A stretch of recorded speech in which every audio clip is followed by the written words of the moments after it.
네, 우리는 마태복음을 공부하고 있고요. 마태복음은 하나님의 나라, 천국을 우리 가운데 가져오시는 왕의 복음이고 유대인들을 위한 복음이다 보니까 유대적 특징을 설명하고 있고 그 특징 안에서 마태복음을 살펴보고 있습니다. 자, 유대인의 특징 5번째이고요. 유대인들에게 써졌기 때문에 특별한 유대 관습에 대한 설명들이 생략되어 있다라고 하는 것입니다. 유대적인 관습에 대한 부가적인 설명이 없는 것은 당연히 저자나 독자나 이 내용을 너무 잘 알고 있는 내용이기 때문에 그렇죠. 보세요. 같은 내용인데 마태복음 7장은 씻지 않은 손으로 먹는 문제에 대해서 바리새인들이 예수님 제자들에게 문제를 삼을 때에 바리새인들과 모든 유대인들은 전통을 지켜 손을 씻지 않고는 음식을 먹지 않았다. 나갔다 들어오면 물을 뿌리고 씻었다라고 이러한 설명을 부과하거든요. 근데 마태복음은 그런 설명 자체를 아예 하고 있지 않는 것, 이게 아주 중요한 특징이라는 것입니다. 성전세에 대한 이야기라든지 옷술을 붙이는 거에 대한지 이런 거에 대해 아예 설명이 없어요. 유대인들은 옷에다가 이렇게 술을 붙이고 다니거든요. 예. 그리고 이제 이 술에는 이게 자세히 보시면 여기 매듭들이 있는데 이렇게 매듭이 요 술의 매듭의 숫자는 613을 의미하는 숫자로 모세오경에 나오는 613개의 율법을 다 지키는라는 것을 잘 스스로도 기억하게 하고 그리고 다른 사람에게 내가 이러한 율법을 지키는 사람입니다라는 것들을 이제 보여주는 이 의미이기도 하거든요. 그러니까 여러분을 이방인이니까 제가 지금 이걸 설명하고 있는데 지금 유대인들은 서로 다 아는 얘기이기 때문에 그냥 이거 설명 없이 다 넘어가고 있다라고 하는 거죠. 11조 관련된 바리새인 얘기, 유대적 경건에 대한 풍자들, 마태복음 나중에 이걸 제가 설명할 거예요. 금식, 기도, 그리고 이제 구제. 제가 중간사 할 때 설명드린 내용인데 이게 이제 성전을 잃어버리고 회당 문화를 만들면서 성전 없이도 하나님과 교제하고 죄 용서 받는 방법이잖아요. 이런 거에 대한 설명이 아예 없어요. 다 이런 것들을 그냥 설명하고 있는데 이유는 독자와 저자가 그냥 서로 유대인이기 때문이다라는 거죠. 예. 그래서 이혼에 대한 이야기를 해도 보면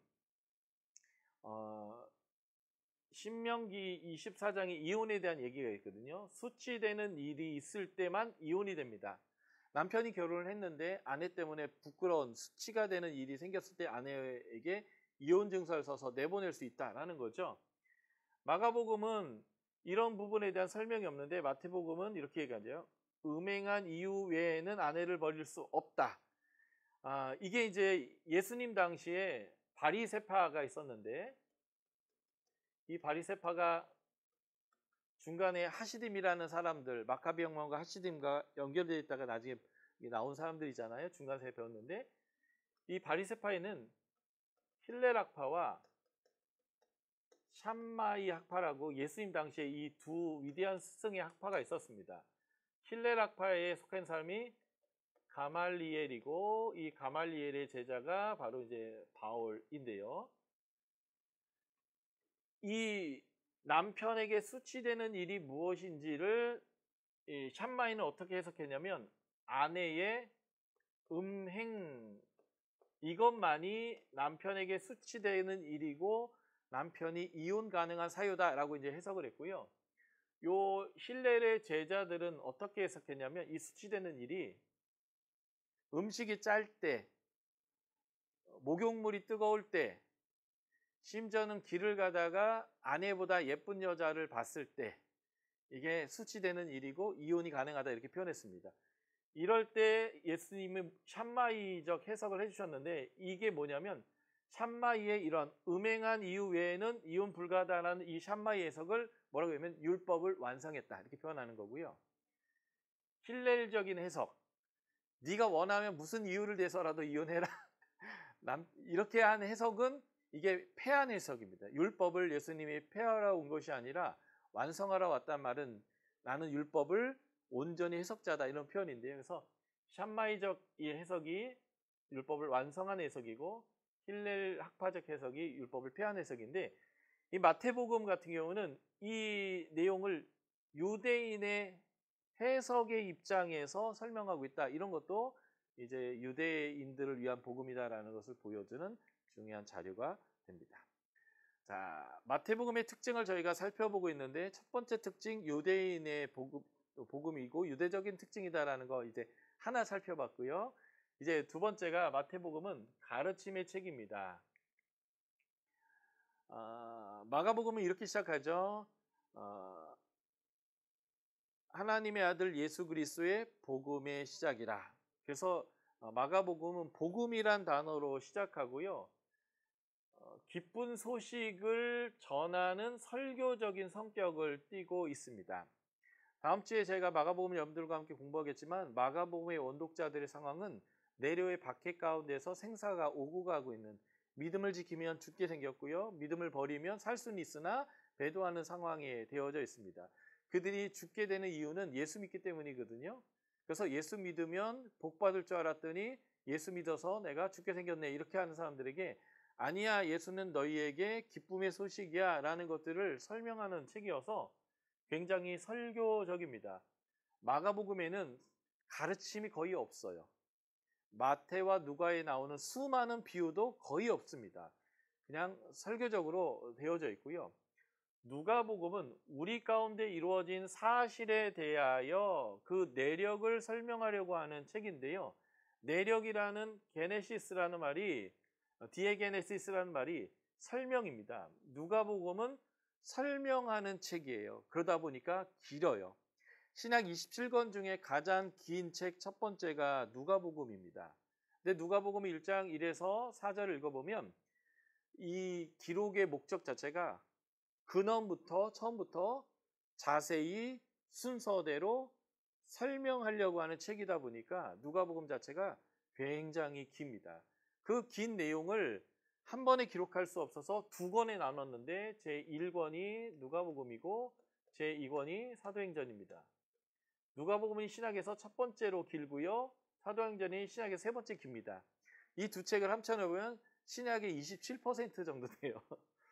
이렇게 긴 이유가 뭐냐면 근원부터 자세히 순서대로 설명하려고 하는 의도가 있기 때문에 그렇습니다. 좀 켜주세요. 그래서 누가복음의 설명의 책이라면 마태복음은 아브라함과 다윗의 자손 예수 그리스도의 계보라 이렇게 돼 있는데 그 계보라는 원어가 비블로스예요. 비블로스는 그 직역적 의미가 책입니다. 그러면 마태복음은 교과서적인 책이다. 그래서 그리스도인들을 위한 교과서다라고 우리가 볼 수 있습니다. 그래서 마태복음이 5개의 강론을 중심으로 우리가 어떻게 하나님 백성으로 살아야 되는지에 대한 교과서적인 역할을 한다라고 보시면 좋겠고요. 마가복음은 그래서 박해받고 있는 사람들에게 믿음을 불러일으키기 위한 설교적 형태가 있기 때문에 현재 진행되고 있는 이야기처럼 설명하고 있다면 마태복음은 이것이 다 과거로 설명되면서 이제 교회는 그 완성된 구원 앞에서 어떻게 살아가야 되는지를 깨닫게 하는 책이에요. 그래서 마태복음은 깨달아야 되는 책입니다. 깨달음의 책이에요. 그래서 마태복음은 교회가 어떻게 서야 하는지를 보여주기 위해서 5개의 강론 5장부터 7장 산상수훈 10장 파송 13장 하나님 나라 18장 하나님의 교회의 치리 23장에서 25장 종말론적인 삶이 무엇인지에 대한 5개의 강론을 가지고 제자의 삶과 교회 그리고 교회의 치리 그리고 선교에 대한 깨달음을 주려고 하는 성도들을 위한 교과서다라고 보시면 됩니다. 그래서 마태, 마가, 누가에 씨가 떨어진 4가지 밭에 대한 비유가 모두 있는데 그 비유 중에 씨가 떨어져서 열매가 맺혀지는 결실하는 좋은 밭의 내용이 다 달라요.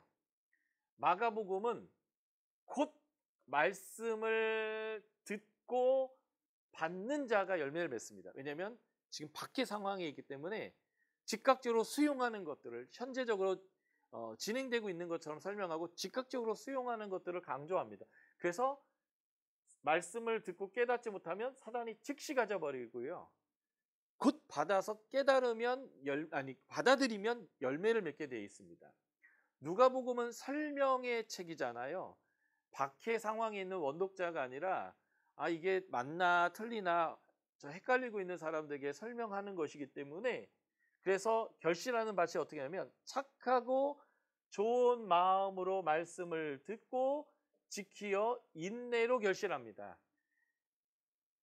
그래서 누가복음은 듣고 순종하는 것들을 강조하는 책이에요. 마태복음은 언제 결실하냐면 듣고 깨닫는 자가 결실합니다. 말씀이 주어졌는데 깨닫지 못할 때에는 사단이 가져가 버려요. 그래서 지금 이러한 표현들 자체가 각 성경의 원독자의 상황에 맞춰서 설명하고 있는 것을 보게 되는 거죠. 박해의 상황에 있는 마가에서는 즉시 지금 헷갈리고 있는 그런 이방인들에게는 좋은 마음으로 받아서 순종하여 인내로 결실하도록 하는 것. 지금 성전을 잃어버리고 공황 상태에 있는 사람들에게는 아니야, 성전보다 더 큰 이신 메시아인 예수님이 오셔서 그분이 왕이야라고 하는 것을 깨닫는 것이 중요하고 그 깨닫는 것을 가지고 살아내는 것이 중요한 책이 바로 이 마태복음이다라고 하는 것을 우리가 볼 수 있습니다. 그래서 예수님이 왕으로 등극하여 파송할 때의 중요한 내용이 뭐예요? 내가 너에게 분부한 것을 가르쳐서 지키게 해라 라고 하면서 이 가르침에 대한 것들이 파송에서 굉장히 중요합니다. 누가복음과 마가복음에도 위임 명령과 파송이 있지만 가르쳐서 지키게 하라라고 하는 내용은 마태복음의 선교적 파송에만 나와요.